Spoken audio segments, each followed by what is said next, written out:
খুব চটজলদি আরেকটা ব্লগ শুরু হচ্ছে এত সকালে। হ্যালো গাইস, স্বাগত জানাই তোমাদের আরও একটি ছোট্ট ব্লগে।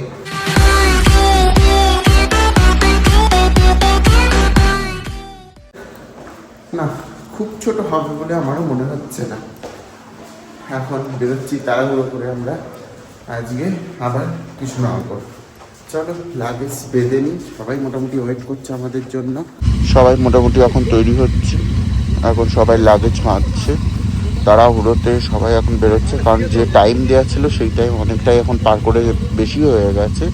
সবাই এখন মোটামুটি তাড়াহুড়ো করে বেরোচ্ছে। আমরাও খুব তাড়াহুড়ো করে বেরোলাম। লাগেজ আমাদের সবাই বাঁধা হলো। চলো এখন বেরোনো যাক। সবাই ক্যামেরা দেখে হাই করা শুরু করে দিয়েছে। আর ওই যে আমাদের হলুদ বাইক দেখতেই পাচ্ছ।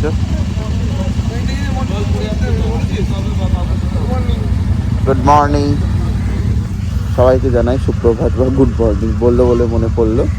চলো তাহলে শুরু করা যাক যাত্রা। জয় গোপাল। এত কটা বুলেট তো বলা ভুল, রয়্যাল এনফিল্ড বিভিন্ন মডেল দেখি কি ভালো লাগছে। এখন সবাই মোটামুটি বেরিয়ে পড়ছে এক এক করে, আর আমরাও মোটামুটি বাইকে লাগেজ বেঁধে রেডি। দেখতেই পাচ্ছ আমার দাদাকে, আর সবাই বাইক ঘোরাচ্ছে। এবার এখান থেকে চেক আউট করার সময় চলে এসেছে, আর এই একটুখানি সময় যেটা কাটালাম সবার সাথে।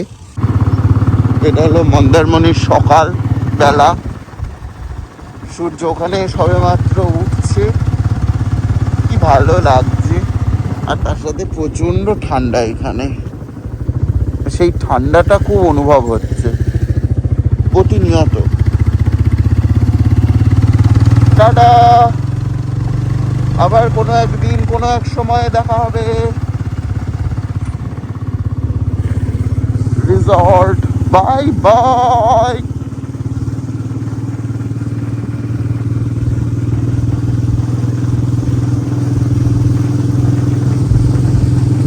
এবার ফার্স্ট আমরা গিয়ে সমস্ত বাইকগুলো দাঁড়াবে পেট্রোল পাম্পে, কারণ কারোরই ভালো মতো পেট্রোল এখন ট্যাঙ্কিতে নেই। বাইকগুলো কোনো রকমে তাড়াহুড়ো করে সবাই চালিয়ে নিয়ে গিয়ে, তাড়াহুড়ো নয় মানে প্রথম চালিয়ে নিয়ে গিয়ে ওখানেই দাঁড় করাবে। আমরাও যাচ্ছি এখন ওই পেট্রোল পাম্পে, দেখা হবে সবার সাথে। সবাই একটু লেটে একটু তাড়াতাড়ি সবাই বেরোচ্ছে। চলো তাহলে দেখতে থাকো তোমরা এই ব্লগটা, শেষ পর্যন্ত দেখো, আশা করি ভালো লাগবে। এখন আমরা একটু পেট্রোল ভরে নিলাম এই যে এই কাছের জিও পেট্রোল পাম্প থেকে।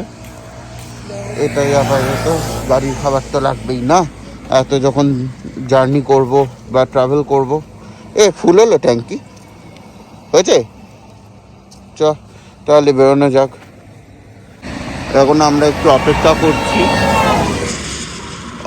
করছি এখন বাদ বাকি সবার জন্য, আমাদের টিম ক্যাপ্টেনের জন্য। ওই দাদা না আসা অবধি আমরা রাইড আবার শুরু করতে পারবো না, কিন্তু একটু মনেও হচ্ছে যে বাড়িটা তাড়াতাড়ি পৌঁছাতে পারলে ভালো হতো। তাই না বল? কিন্তু ঠিক আছে, সবাইকে নিয়েই যেতে হবে, ওরকম ভাবতে গেলে তো হবে না। পেট্রোল ভরানোর পর যে যার মতো এবার ক্রমবেগে আমরা চলছি, মানে ছুটছি বলা যেতে পারে বাইক নিয়ে। কেউ আগে কেউ পেছনে তো আছেই, আর সবার প্রথমে ক্যাপ্টেন আছে আমাদের গ্রুপের। আর হয়ে গেল আমাদের এই 3 দিনের ট্রিপ। এবার যাওয়ার সময় একটু মনটা খারাপ লাগছে, বাট এইটাই ট্রিপ ছিল আর হয়েও গেল। দেখতে দেখতে সময় কিভাবে যে কেটে গেল কেউ বলতে পারবে না।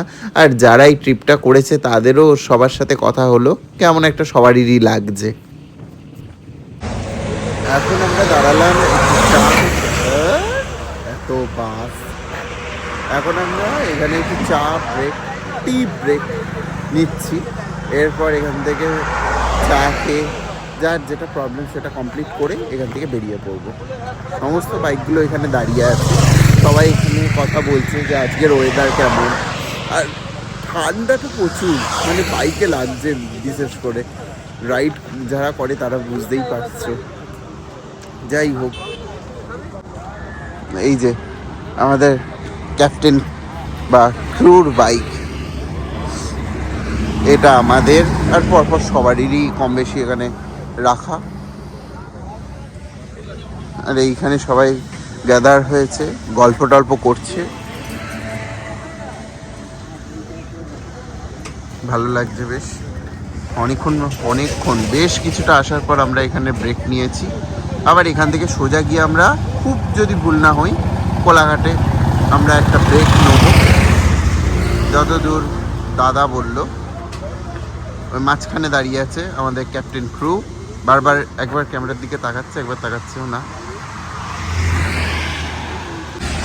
এখনো আমরা এখান থেকে বেরোইনি, কারণ এখনো আমাদের সেই সবার চা খাওয়া হয়নি। সবাই চা খাবে একটু, তারপরে মুখ শুদ্ধি কিছু নেবে, তারপর যাবে। ভালো, দারুণ। আমিও গিয়ে খাবো। হ্যাঁ, একটা কথা তোমাদের বলা উচিত, যদি হ্যাঁ যাচ্ছি, যদি তোমরাও রাইড করতে চাও অবশ্যই শরীরটা ভালো রেখো, কারণ এটা ছাড়া আমি কোনো টিপস দিতে পারবো না। আমার এটা মনে হয় যে শরীরটা ভালো রেখো, মানে ভালো জিনিস খেও, যাতে শরীরটা না খারাপ করে যায় বা পেটটা না খারাপ করে যায়, এইটুকুনি, ব্যাস এইটুকুনি বলার জন্য পুনরায় আবার ক্যামেরাটা অন করলাম। তাছাড়া আর যতটা পেরো ভালোভাবে যাওয়ার চেষ্টা করো, আর দিনের বেলায় যাওয়ার চেষ্টা করো। রাতের বেলায় ড্রাইভ করা একদমই উচিত নয়। যদি টিমের সাথে যাও, কারোর নেতৃত্বে তুমি যাও, কেউ যদি নেতৃত্ব দেয় তোমার রাইডটাকে, তাহলে যাও। তাহলে একা একা তোমরা যদি রাইড করো, তাহলে অবশ্যই দিনের বেলা যতটা পারবা করবা। সূর্য মানে অস্ত চলে গেলে করাটা উচিত নয়। যেখানে পৌঁছালে সেইখানেই, ধরো তুমি তোমার ডেস্টিনেশনে পৌঁছাতে পারলে না, যেখানেই পৌঁছাতে পারলে, ধরো হাফ রাস্তা গেলে বা আর কিছুটা যেতে হবে, সেটা পরের দিন যাবা। যদি একদমই কম হয় তাহলে চলে যাও। যদি মিনিমাম 25, 30 বা 50 কিলোমিটার দূর হয় এখনও, মানে ডেস্টিনেশনে থেকে, তাহলে আমার মনে হয় সেই রাতটা কোনো একটা জায়গা দেখে তোমাকে সেখানে স্টে করে নেওয়া উচিত। আমার এটা সিদ্ধান্ত বা বক্তব্য। ঠিক আছে, এবার সবাই তো একরকম নয়, মানতেও পারো, ইচ্ছা হলে মেনো তোমরা।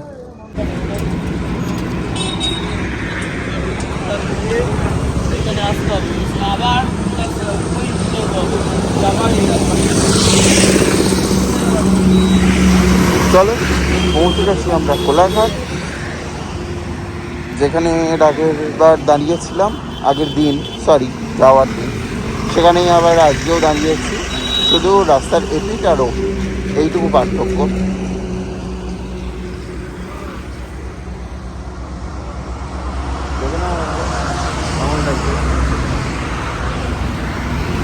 দেখতেই পেলে মুখের অবস্থা কেরোসিন, মানে খুব একটা ভালো নয়।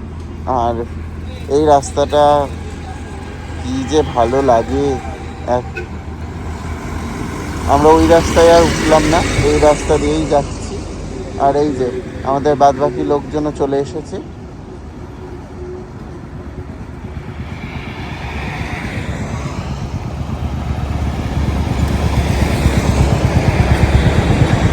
যে কয়েকজন টিম মেম্বারের জন্য আমরা দাঁড়িয়েছিলাম ওই জায়গায় কোলাঘাটের সামনে, যেটা তোমাদের আমি একটু আগেই বললাম, সেই কয়েকজনকে রিসিভ করে আবার আমরা পুনরায় যাত্রা স্টার্ট করলাম। এবার দেখতেই পাচ্ছ পেছনে সমস্ত আমাদের বাইক, আর যেগুলো হু হা করে আমাদের পাশ দিয়ে বেরোচ্ছে সেগুলো আমাদের অ্যাকচুয়ালি বাইক নয়, সেগুলো অন্য কারোর বাইক। এই একটা বাইক বেরোলো, যেটা ক্যাপ্টেনের বাইক, আর তাছাড়া পরপর অনেক বাইক এবার আসছে। আর যেহেতু ক্যাপ্টেনের বাইক বেরিয়েছে, মানে ওই দাদাকে দেখা মাত্রই আমার দাদাও যথেষ্ট স্পিডে এবার টানছে। মানে একটা অ্যালগোরিদম যেটা চলে, সেই অ্যালগোরিদমে থাকতে পারলে ভালো হয়, তা নাহলে অনেকটাই পিছিয়ে যাবে আর কেউ এগোলে অনেকটাই এগিয়ে যাবে। এবার এই অ্যালগোরিদমটা সমস্ত বাইকের সাথে সবাই রাখতে পারে না, কিন্তু যতটা রাখার চেষ্টা করা হয় এবং এটাই বলে দেওয়া হয় প্রথম থেকেই। চলে এসেছি আমরা কোলাঘাট, মানে কোলাঘাটের কাছাকাছি, না এটাকে কোলাঘাটই বলে, যাই হোক। আর এখন আমরা দাঁড়িয়েছি ঘোষ হোটেল অ্যান্ড রেস্টুরেন্ট। হ্যাঁ, আমি যখন ব্লগ করবো তখনই বড় বড় গাড়িগুলো তখনই যাবে। সত্যি মাথাটা গরম হয়ে যায়। আর জাস্ট ভিউটা দেখো, ওদিকে ট্রেন যাচ্ছে, লেভেলের ভিউ, মাইন্ড ব্লোয়িং, খুবই সুন্দর। আর এইখানে আমাদের বাড়ি বলছি, দ্যাট গাড়িগুলো পার্ক করা সব এখানে স্ট্যান্ড করানো আছে।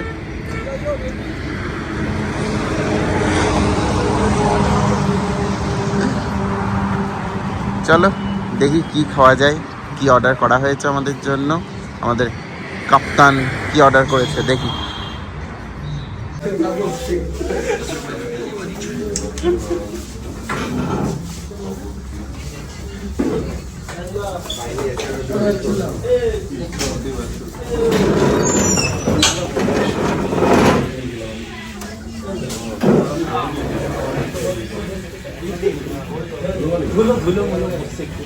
হ্যাঁ, ধুলোবালি তো আছি।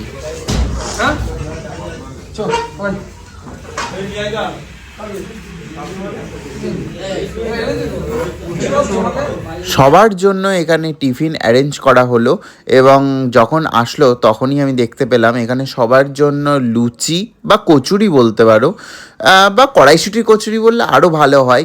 আমি একটু খেয়ে বুঝতে পেরেছিলাম যে এটা অবশ্য কড়াইশুঁটি কচুরির মতো লাগছিল, এবার আমি ভুলও হতে পারি। যাই হোক, আমার একটা মানে ফার্স্ট টেস্টে আমার ওটা মনে হয়েছিল, মানে প্রথমবার টেস্ট করার সময়। তার সাথে ছিল ছোলার ডাল আর মিষ্টি।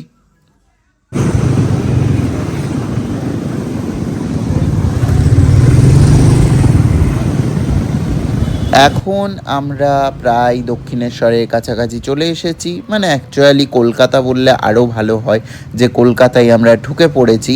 এখন আমরা পার করছি বালি ব্রিজ, আর পরপর বাইকগুলো আমাদের দেখতেই পাচ্ছ। কি অপূর্ব লাগে না যখন এক টিমের সাথে সবাই আমরা একই জায়গায় একই সাথে বাইক চালাই। যাই হোক, এই সব কথা বাদই দিলাম।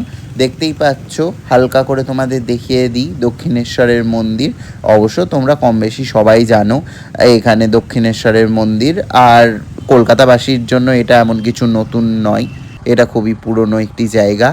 ছিলাম এখানে জ্যামে দাঁড়িয়ে বেশ কিছুক্ষণ, ওই ব্রিজটা পার করে এসেই এই যে জ্যাম, এই যে কলকাতার জ্যাম, কী যে বিরক্তিকর লাগছিল। কারণ অনেক সকালবেলায় আমরা বেরিয়েছি, এবার এই জ্যামে আমার মনেই হচ্ছিল আমাদের সকলের যে পড়বো তো একবার নিশ্চয়ই এই জ্যামে, সেইটার অপেক্ষাতেই আমরা ছিলাম। এবং দেখতে দেখতে সেই জ্যাম আমরা কাটিয়ে চলেও এলাম। এই এখন আমরা কল্যাণী হাইওয়ে ধরেছি, কল্যাণী হাইওয়ে ধরে তারপর আমরা এখন এক এক করে এগোচ্ছি। এখন আর কাউকেই দেখতে পাচ্ছ না খুব একটা, কারণ এখন অনেকটাই ডিস্টেন্স হয়ে গেছে সবার সাথে। আর এখন একটু সিট চেঞ্জও হয়েছে, দেখে বুঝতেই পারছো, হাতটা দেখে অন্তত বুঝতে পারছো যে এখন আমি চালাচ্ছি। কারণ কিছুটা চালিয়ে আসার পর দাদা আর বলছিল যে আমার ভালো লাগছে না, শরীরটা দিচ্ছে না। তখন আমি বললাম ঠিক আছে, তাহলে চেঞ্জ করা উচিত।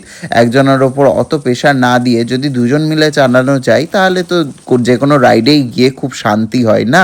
ওই জন্য আমিও মেনলি আর কি অর্ধেক রাস্তার পর থেকে আমিই চালাচ্ছিলাম। আর এই রাস্তায় চালিয়ে কি যে আরাম, মানে সত্যি। যদিও আমি নিউলি ড্রাইভার বলা যেতে পারে, বা নিউ ড্রাইভার বলা যেতে পারে, আমার কোনো ভুল প্রোনাউন্সিং হলে আমাকে ক্ষমা করো, কিন্তু এই রোডে চালিয়ে কি যে আনন্দ, কি যে মজা, সেটা এক কথায় বলে বোঝানো যাবে না। দেখতে দেখতে আমরা রানাঘাট ক্রস করে এখন কৃষ্ণনগর ঢোকার প্রায় মুখে চলে এসেছি, মানে কৃষ্ণনগরের কাছাকাছি চলে এসেছি বলা যেতে পারে। যেখান থেকে একদিন আগে রাইড শুরু হয়েছিল আমাদের, বা আমাদের জার্নি শুরু হয়েছিল, এখন তার কাছাকাছি এসে প্রায় পৌঁছে গেছি বলা যেতে পারে।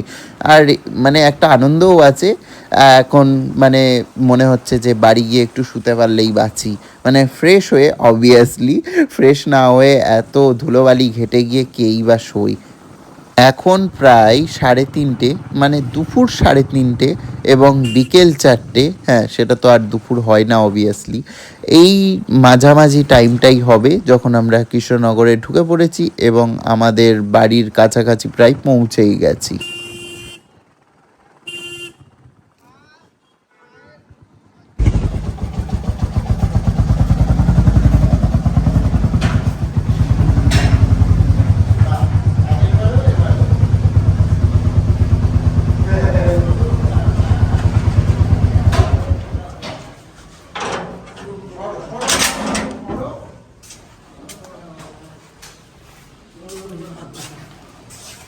ओके ओके ओके आगे ओके अच्छा आगे ओके